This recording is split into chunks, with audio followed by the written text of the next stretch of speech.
ನಮಸ್ಕಾರ ರೀ ಸಾವ್ಕಾರ್ ಮಂದಿಗೆ. ಇವತ್ತಿನ ಟೈಟಲ್ ಮತ್ತು ಥಂಬ್ನೇಲ್ ನೋಡ್ಕೊಂಡು ಬಂದಿದ್ದೀರಾ, ಹಾಗಾಗಿ ವಿಷಯ ನಿಮಗೆ ಅರ್ಥ ಆಗಿದೆ ಅಂತ ಹೇಳಿ ನಾನು ತಿಳ್ಕೊತಾ ಇದ್ದೀನಿ. ಯಾವ ಟಾಪಿಕ್ ಬಗ್ಗೆ ನಾನು ಎಕ್ಸ್ಪ್ಲೈನ್ ಮಾಡ್ತಾ ಇದ್ದೀನಿ ಅಂತೇಳಿ. ಹೌದು, ಇವತ್ತು ಒಂದು ಇಂಪಾರ್ಟೆಂಟ್ ಅಪ್ಡೇಟ್ ಅಂತ ನಾನು ಕೊಡ್ತಾ ಇದ್ದೀನಿ. ಅಂದರೆ ಯಾರೆಲ್ಲ ಯೂಟ್ಯೂಬರ್ಸ್ ಇದ್ದೀರಾ, ಕಂಟೆಂಟ್ ಕ್ರಿಯೇಟ್ ಮಾಡ್ತಿದ್ದೀರಾ, ಸ್ಪೆಷಲಿ ನನ್ನ ಸಬ್ಸ್ಕ್ರೈಬರ್ಸಲ್ಲಿ ಯಾರೆಲ್ಲ ಯೂಟ್ಯೂಬರ್ ಇದ್ದೀರಾ ಅಂಥವ್ರಿಗಂತೂ ಈ ಒಂದು ಇನ್ಫಾರ್ಮೇಷನ್ ತುಂಬಾ ಯೂಸ್ಫುಲ್ ಆಗಿರುತ್ತೆ. ಹಾಗಾಗಿ ವಿಡಿಯೋನ ಯಾರು ಸ್ಕಿಪ್ ಮಾಡಬೇಡಿ, ದಯವಿಟ್ಟು ಕಂಪ್ಲೀಟಾಗಿ ನೋಡ್ರಿ. ಏನಪ್ಪ ಅಂದರೆ ಇತ್ತೀಚೆಗೆ ಯೂಟ್ಯೂಬಲ್ಲಿ ತುಂಬಾ ಪ್ರಾಬ್ಲಮ್ ಆಗ್ತಿದ್ದಾವೆ. ಅದು ಏನಪ್ಪ ಅಂದರೆ ಸ್ಪ್ಯಾಮ್ ಎಂಗೇಜಿಂಗಿಂದ ಆಟೋಮೆಟಿಕಲಿ ಚಾನಲ್ ಡಿಲೀಟ್ ಆಗ್ತಾ ಇದೆ, ಮತ್ತು ಕೆಲವೊಬ್ಬರಿಗೆ ಫೇಕ್ ಕಾಪಿರೈಟ್ ಬರ್ತಿದೆ, ಇನ್ನು ಕೆಲವೊಬ್ಬರಿಗೆ ರೀಯೂಸ್ಡ್ ಕಂಟೆಂಟ್. ಸೊ ಈ ಥರ ಸುಮಾರು ಇಶ್ಯೂಸ್ ಬರ್ತಾ ಇದ್ದಾವೆ. ಕೆಲವೊಬ್ಬರಿಗೆ ಮಾನಿಟೈಸೇಷನ್ ಪ್ರಾಬ್ಲಮ್ ಆಗುತ್ತೆ, ಅಂದರೆ ಮೋನೋ ಟೈಮಲ್ಲಿ ಕೆಲವ್ರು ಪ್ರಾಬ್ಲಮ್ ಆಗುತ್ತೆ, ಇನ್ನು ಕೆಲವೊಬ್ಬರಿಗೆ ಮೋನೋ ಟೈಮ್ಗಿನ್ನು ಮುಂಚೆನೇ ಫೇಕ್ ಕಾಪಿರೈಟ್ಸ್ ಬರೋದು, ಆ ಥರ ಇಶ್ಯೂ ಎಲ್ಲ ಆಗ್ತಿದ್ದಾವೆ. ಈ ಥರ ಬಂದ ತಕ್ಷಣ ನೀವು ಪ್ಯಾನಿಕ್ ಆಗಿ ವಿಡಿಯೋನ ಯಾವುದೇ ಕಾರಣಕ್ಕೂ ಡಿಲೀಟ್ ಮಾಡೋಕ್ಕೆ ಹೋಗಬೇಡಿ. ವಿಡಿಯೋ ಡಿಲೀಟ್ ಮಾಡಿದ ತಕ್ಷಣ ನಿಮ್ಮ ಒಂದು ಸ್ಟ್ರೈಕ್ ಆಗಿರ್ಬೋದು, ರೀಯೂಸ್ಡ್ ಕಂಟೆಂಟ್ ಆಗಿರ್ಬೋದು, ಅದು ಡಿಲೀಟ್ ಆಗಲ್ಲ. ಅದಕ್ಕೆ ಅದರದೇ ಆದಂಥ ಕೆಲವು ಮೆಥಡ್ಗಳಿದ್ದಾವೆ. ಹಾಗೆ ಆ ಮೆಥಡ್ ಮೂಲಕನೇ ಆ ಒಂದು ಸ್ಟ್ರೈಕ್ ಆಗಿರ್ಬೋದು, ರೀಯೂಸ್ಡ್ ಕಂಟೆಂಟ್ ಆಗಿರ್ಬೋದು ರಿಮೂವ್ ಮಾಡ್ಕೋಬೇಕು.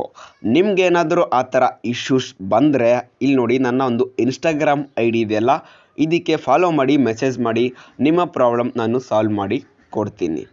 ಇಲ್ಲಿ ಜಸ್ಟ್ ಇದು ಮಾತ್ರ ಅಲ್ಲ, ಅಂದರೆ ಏನೇ ಇಶ್ಯೂ ಇದ್ದರೂ ನಿಮ್ಮದು ಚಾನಲಲ್ಲಿ ಬೇಸಿಕ್ ಸೆಟ್ಟಿಂಗಿಂದ ಹಿಡ್ಕೊಂಡು ಅಪ್ ಟು ಮೋನೋ ಆಗೋವರೆಗೂ, ಅಂದರೆ ನಿಮ್ಮ ಒಂದು ಬ್ಯಾಂಕ್ ಅಕೌಂಟ್ ಆ್ಯಡ್ ಮಾಡಿಕೊಡೋವರೆಗೂ ನಾನು ಪ್ರತಿಯೊಂದು ಸೆಟ್ಟಿಂಗ್ಸ್ನು ಸಮೇತ ನಿಮಗೆ ಮಾಡಿ ಕೊಡ್ತೀನಿ. ಅದು ಏನೇ ಇಶ್ಯೂ ಇರಲಿ, ಈ ಒಂದು ಇನ್ಸ್ಟಾಗ್ರಾಮ್ ID ನೀವು ಫಾಲೋ ಮಾಡಿ ಮೆಸೇಜ್ ಮಾಡಿದರೆ ನಿಮ್ಮ ಪ್ರಾಬ್ಲಮ್ ನಾನು ಆದಷ್ಟು ಸಾಲ್ವ್ ಮಾಡಿ ಕೊಡ್ತೀನಿ. ನಿಮಗೇನಾದರೂ ಈ ಒಂದು ಇನ್ಸ್ಟಾಗ್ರಾಮ್ ID ಡಿಸ್ಕ್ರಿಪ್ಷನಲ್ಲಿ ಮತ್ತು ಬಯೋದಲ್ಲಿ ಹುಡ್ಕೋದು ಕಷ್ಟ ಆದರೆ, ನಾನು ಇವತ್ತಿನ ಈ ಒಂದು ಕಾಮೆಂಟಲ್ಲಿ, ಅಂದರೆ ಈ ಒಂದು ವಿಡಿಯೋ ಕಾಮೆಂಟಲ್ಲಿ ಕೂಡ ಹಾಕಿ ಪೇಸ್ಟ್ ಮಾಡಿ ಆ ಒಂದು ವಿಡಿಯೋನ ಪಿನ್ ಮಾಡಿರ್ತೀನಿ. ಸೊ ಅಲ್ಲಿಂದ ನೀವು ನನ್ನ ಫಾಲೋ ಕೂಡ ಮಾಡಿ, ಅಲ್ಲಿ ಮೆಸೇಜ್ ಕೂಡ ಮಾಡಿದರೆ ಮುಗಿದೋಯ್ತು. ನಾನು ನಿಮ್ಮ ಒಂದು ಸಮಸ್ಯೆನ ಖಂಡಿತವಾಗ್ಲೂ ಬಗೆಹರಿಸ್ತೀನಿ. ಮತ್ತು ನಾನು ಏನಪ್ಪ ಅಂದರೆ ನನ್ನ ಒಂದು ಫೇಸ್ಬುಕ್ ಪೇಜ್ ಕೂಡ ಮಾಡಿದ್ದೀನಿ, ಖಡಕ್ ಮಂದಿ ಅಂತೇಳಿ. ಸೊ ಆ ಒಂದು ಫೇಸ್ಬುಕ್ ಪೇಜ್ನ ನಿಮಗೆ ತೋರಿಸ್ತೀನಿ, ಅದರ ಒಂದು ಲಿಂಕ್ನ ಸಮೇತ ಇಲ್ಲಿ ಕೊಡ್ತೀನಿ, ನೀವು ಅಲ್ಲಿ ಕೂಡ ಫಾಲೋ ಮಾಡ್ಬೋದು.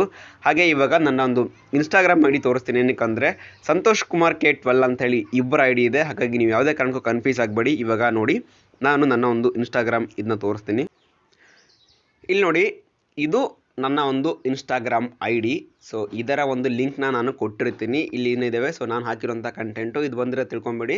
ಸೊ ಇದು ನಂದೇ ಅಂತೇಳಿ ನೀವು ಆರಾಮಾಗಿ ರಿಕ್ವೆಸ್ಟ್ ಕಳಿಸ್ಬಿಟ್ಟು ಮೆಸೇಜ್ ಮಾಡಬಹುದು. ಹಾಗೆ ಇವಾಗ ನನ್ನ ಒಂದು ಫೇಸ್ಬುಕ್ ಪೇಜ್ ಕೂಡ ನಿಮಗೆ ತೋರಿಸ್ತೀನಿ ನೋಡಿ. ಸೊ ಇದು ನನ್ನ ಒಂದು ಫೇಸ್ಬುಕ್ ಪೇಜು, ನೀವು ಈ ಒಂದು ಫೇಸ್ಬುಕ್ ಪೇಜ್ನ ಸಮೇತ ಫಾಲೋ ಮಾಡ್ಬೋದು. ಇದರ ಒಂದು ಲಿಂಕ್ನ ಸಮೇತ ನಾನು ಕಮೆಂಟ್ ಬಾಕ್ಸಲ್ಲಿ ಕಮೆಂಟ್ ಹಾಕಿ ಪೇಸ್ಟ್ ಮಾಡಿರ್ತೀನಿ. ಇನ್ಮೇಲೆ ರೆಗ್ಯುಲರ್ ಆಗಿ ನಾನು ಫೇಸ್ಬುಕ್ ಪೇಜಲ್ಲಿ ಕೂಡ ಆ್ಯಕ್ಟಿವ್ ಇರಬೇಕಂತೇಳಿ ಅಂದ್ಕೊಂಡಿದ್ದೀನಿ. ನಿಮ್ಮೆಲ್ಲ ಸಪೋರ್ಟ್ ಇದ್ದರೆ ಖಂಡಿತವಾಗ್ಲೂ ನಾನು ಇನ್ಮೇಲೆ ಫೇಸ್ಬುಕ್ ಪೇಜಲ್ಲಿ ಕೂಡ ಆ್ಯಕ್ಟಿವ್ ಆಗಿ ಇರ್ತೀನಿ. ಈ ಒಂದು ಇನ್ಫಾರ್ಮೇಷನ್ ನಿಮ್ಮ ಜೊತೆ ಶೇರ್ ಮಾಡ್ಕೋಬೇಕು ಅನಿಸಿತ್ತು. ಹಾಗೆ ಇನ್ನೂ ಒಂದು ಅಪ್ಡೇಟ್, ಅಂದರೆ ಇನ್ನೂ ಒಂದು ನ್ಯೂಸ್ ಏನಪ್ಪ ಅಂದರೆ, ನಾಳೆ ಅಂದರೆ ಶುಕ್ರವಾರ 12 ಗಂಟೆಗೆ ಮಧ್ಯಾಹ್ನ 12 ಗಂಟೆಗೆ ನಾನು ಲೈವ್ ಕೂಡ ಬರ್ತಾ ಇದ್ದೀನಿ.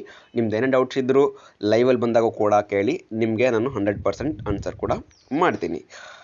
ನಿಮ್ಗೇನಾದರೂ ಈ ಒಂದು ವಿಡಿಯೋ ಇಷ್ಟ ಆದರೆ ಲೈಕ್ ಮಾಡಿ, ಶೇರ್ ಮಾಡಿ, ಮತ್ತು ಸಬ್ಸ್ಕ್ರೈಬ್ ಮಾಡಿ ನಮ್ಮ ಖಡಕ್ ಮಂದಿ ಯೂಟ್ಯೂಬ್ ಚಾನಲ್ಗೆ. ಹಾಗೆ ಫಾಲೋ ಮಾಡಿ ನಮ್ಮ ಖಡಕ್ ಮಂದಿ ಫೇಸ್ಬುಕ್ ಪೇಜ್ಗೆ. ಧನ್ಯವಾದಗಳು.